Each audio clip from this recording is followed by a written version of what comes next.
अविनाशी तु तद्विद्धि येन सर्वमिदं ततं विनाशम् अव्ययस्यास्य न कश्चित् कर्तुमर्हति। इसकी व्याख्या इस प्रकार है। पूर्व श्लोक में जो सत असत की बात कही थी उसमें से पहले सत की व्याख्या करने के लिए यहाँ तू पद आया है। उस अविनाशी तत्व को तू समझ, ऐसा कहकर भगवान ने उस तत्व को परोक्ष बताया है। परोक्ष बताने में तात्पर्य है कि इदंता से दिखने वाले संपूर्ण संसार में वह परोक्ष तत्व ही व्याप्त है, परिपूर्ण है। वास्तव में जो परिपूर्ण है वही है, और जो सामने संसार दिख रहा है यह नहीं है। यह तत्पद से सब तत्व को परोक्ष रीति से कहने का तात्पर्य यह नहीं कि वह तत्व बहुत दूर है, किंतु वह इंद्रियों और अंतःकरण का विषय नहीं है, इसलिए उसको परोक्ष रीति से कहा गया है। जिसको परोक्ष कहा है उसी का वर्णन करते हैं कि यह सब का सब संसार उस नित्य तत्व से व्याप्त है। जैसे सोने से बने हुए गहनों में सोना, लोहे से बने हुए अस्त्र शस्त्रों में लोहा, मिट्टी से बने हुए बर्तनों में मिट्टी और जल से बनी हुई बर्फ में जल ही व्याप्त परिपूर्ण है, ऐसे ही संसार में वह सत तत्व ही व्याप्त है। अतः वास्तव में इस संसार में वह सत तत्व ही जानने योग्य है। यह शरीरी अव्यय अर्थात अविनाशी है। इस अविनाशी का कोई विनाश कर ही नहीं सकता, परंतु शरीर विनाशी है क्योंकि यह नित्य निरंतर विनाश की तरफ जा रहा है। अतः इस विनाशी के विनाश को कोई रोक नहीं सकता। तू सोचता है कि मैं युद्ध नहीं करूंगा तो ये नहीं मरेंगे, पर वास्तव में तेरे युद्ध करने से अथवा न करने से इस अविनाशी और विनाशी तत्व में कुछ फर्क नहीं पड़ेगा। अर्थात अविनाशी तो रहेगा ही और विनाशी का नाश होगा ही। यहाँ अस्य पद से सत तत्व को इदंता से कहने का तात्पर्य है कि प्रतिक्षण बदलने वाले शरीर में जो सत्ता दिखती है वह इसी सत तत्व की ही है। मेरा शरीर है और मैं शरीर धारी हूँ, ऐसा जो अपनी सत्ता का ज्ञान है उसी को लक्ष्य करके भगवान ने यहाँ अस्य पद दिया है। व्यवहार में हम कहते हैं कि यह मनुष्य है, यह पशु है, यह वृक्ष है, यह मकान है आदि।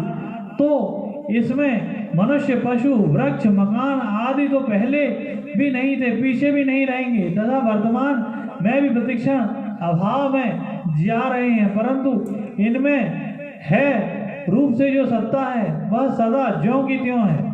तात्पर्य है कि मनुष्य, पशु, वृक्ष, मकान आदि तो संसार असत है और यह अविनाशी तत्व सत है, इसलिए मनुष्य, पशु, वृक्ष, मकान आदि तो अलग अलग हुए पर इन सब में एक ही रहा।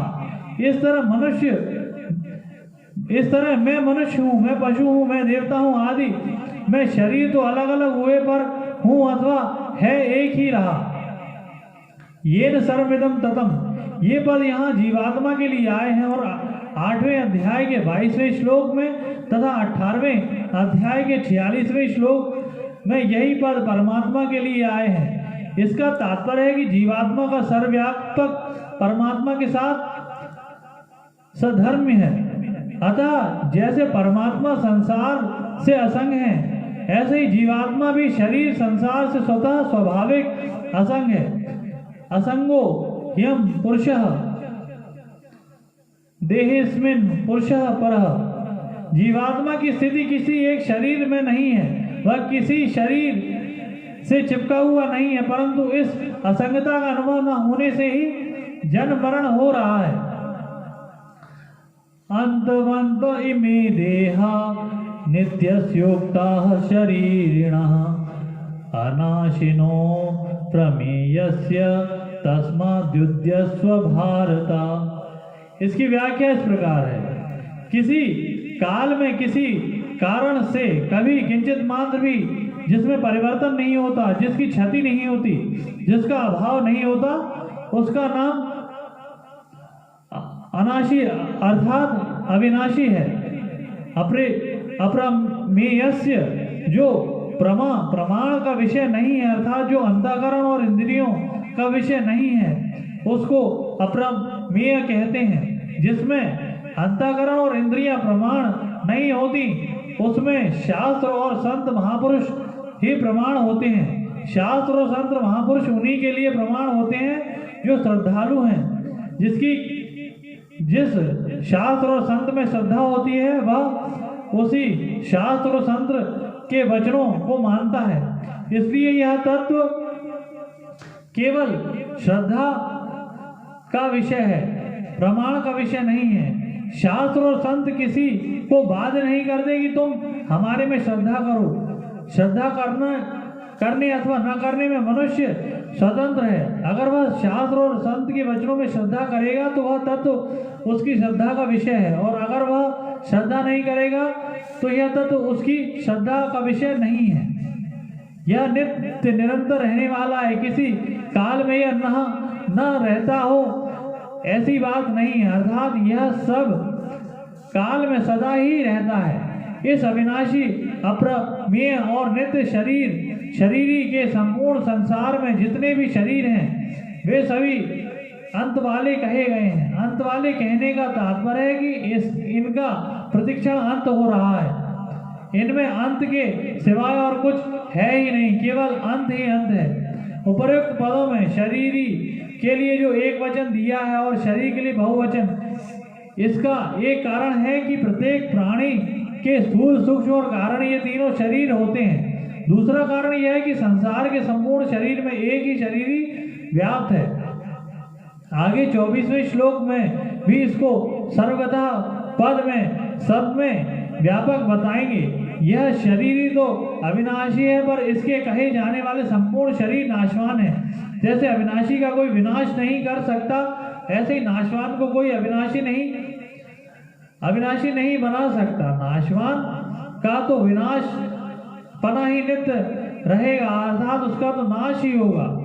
यहाँ अंतवंत इमे देहा कहने का तात्पर्य है कि जो देह देखने में आते हैं वे सब के सब नाशवान हैं, पर यह देह किसके? नित्यस्य अविनाशिनः, ये देह नित्य के हैं और अविनाशी के हैं। तात्पर्य है कि नित्य तत्व में जिसका कभी नाश नहीं होता, इनको अपना मान रखा है। अपना मानने का अर्थ है कि अपने को शरीर में रख दिया और शरीर को अपने में रख लिया। अपने को शरीर में रखने से अहंता अर्थात मैं पन पैदा हो गया, और शरीर को अपने में रखने से ममता अर्थात मेरापन पैदा हो गया। यह स्वयं जिन जिन चीजों में अपने को रखता चला जाता है, उन चीजों में मैंपन होता ही चला जाता है। जैसे अपने को धन में रख दिया तो मैं धनी हूँ, अपने को राज्य में रख दिया तो मैं राजा हूँ, अपने को विद्या में रख दिया तो मैं विद्वान हूँ, अपने को बुद्धि में रख दिया तो मैं बुद्धिमान हूँ, अपने को सिद्धियों में रख दिया तो मैं सिद्ध हूँ, अपने को शरीर में रख दिया तो मैं शरीर हूँ, आदि आदि। यहाँ स्वयं जिन जिन चीजों को अपने में रखता चला जाता है, उन चीजों में मेरापन होता ही चला जाता है। जैसे कुटुंब को अपने में रख लिया तो कुटुंब मेरा है, धन को अपने में रख लिया तो धन मेरा है, बुद्धि को अपने में रख लिया तो बुद्धि मेरी है, शरीर को अपने में रख लिया तो शरीर मेरा है, आदि आदि। जड़ता के साथ मैं और मेरापन होने से ही मात्र विकार पैदा होते हैं। तात्पर्य है कि शरीर और मैं स्वयं दोनों अलग अलग हैं। इस विवेक को महत्व न देने से ही मात्र विकार पैदा होते हैं, परंतु जो इस विवेक को आदर देते हैं, महत्व देते हैं, वे पंडित होते हैं। ऐसे पंडित लोग कभी शोक नहीं करते, क्योंकि सत सत ही है और असत असत ही है, इसका उनको ठीक अनुभव हो जाता है। भगवान अर्जुन के लिए आज्ञा देते हैं कि सत असत को ठीक समझकर तुम युद्ध करो, अर्थात प्राप्त कर्तव्य का पालन करो। तात्पर्य है कि शरीर तो अंत वाला है और शरीरी अविनाशी है। इन दोनों शरीरी की दृष्टि से शोक बन ही नहीं सकता, अतः शोक का त्याग करके युद्ध करो। यहाँ 17वें और 18वें इन दोनों श्लोकों में विशेषता से सत तत्व का ही विवेचन हुआ है, कारण कि इस पूरे प्रकरण में भगवान का लक्ष्य सत्य का बोध कराने में ही है। सत्य का बोध हो जाने से असत की निवृत्ति स्वतः हो जाती है। फिर किसी प्रकार का किंचित मात्र भी संदेह नहीं रहता। इस प्रकार सत्य का अनुभव करके निसंदिग्ध होकर कर्तव्य का पालन करना चाहिए। इस विवेचना से यह सिद्ध होती है कि सांख्य योग एक कर्मयोग में किस विशेष वर्ण और आश्रम की आवश्यकता नहीं है। अपने कल्याण के लिए चाहे सांख्य योग का अनुष्ठान करें चाहे कर्मयोग का अनुष्ठान करें, इसमें मनुष्य पूर्ण स्वतंत्र है, परंतु व्यवहारिक काम करने में वर्ण और आश्रम के अनुसार शास्त्र विधान की परम आवश्यकता है। तभी तो यहाँ सांख्यों के अनुसार सत असत का विवेचन हुआ है और भगवान युद्ध करने की अर्थात कर्तव्य कर्म करने की आज्ञा देते हैं। भगवान ने अपने उपदेश के आरंभ में गतासून मृत और अगतासून जीवित दोनों प्राणियों को अशोच्य बताया। फिर 12वें 13वें श्लोक में गतासून को अशोच्य बताने के लिए सत नित्य का वर्णन किया और 14वें 15वें श्लोक में अगतासून को अशोच्य बताने के लिए असत अनित्य का वर्णन किया। फिर सत और असत दोनों का वर्णन 16वें श्लोक में किया। इसके बाद सत के भाव और असत के अभाव का विवेचन मुख्य रूप से 17वें 18वें श्लोक में करके एक प्रकरण पूरा करते हैं। यद्यपि भाव आत्मा का ही है, शरीर का नहीं है, तथापि मनुष्य से भूल यह होती है कि वह पहले शरीर को देखकर फिर उसमें आत्मा को देखता है, पहले आकृति को फिर भाव को देखता है। ऊपर लगाई हुई पॉलिश कब तक टिकेगी? साधक को विचार करना चाहिए कि आत्मा पहले थी या शरीर पहले था। विचार करने पर सिद्ध होता है कि आत्मा पहले है और शरीर पीछे है, भाव पहले है, आकृति पीछे है। इसलिए साधक की दृष्टि पहले भाव रूप आत्मा या स्वयं की तरफ जानी चाहिए, शरीर की तरफ नहीं। पुरुष लोग तक शरीरी को अविनाशी जानने वालों की बात कही। अब उनकी बात को अन्वय और व्यतिरेक रीति से दृढ़ करने के लिए जो शरीरी को अविनाशी नहीं जानते, उनकी बात आगे के श्लोक में करते हैं।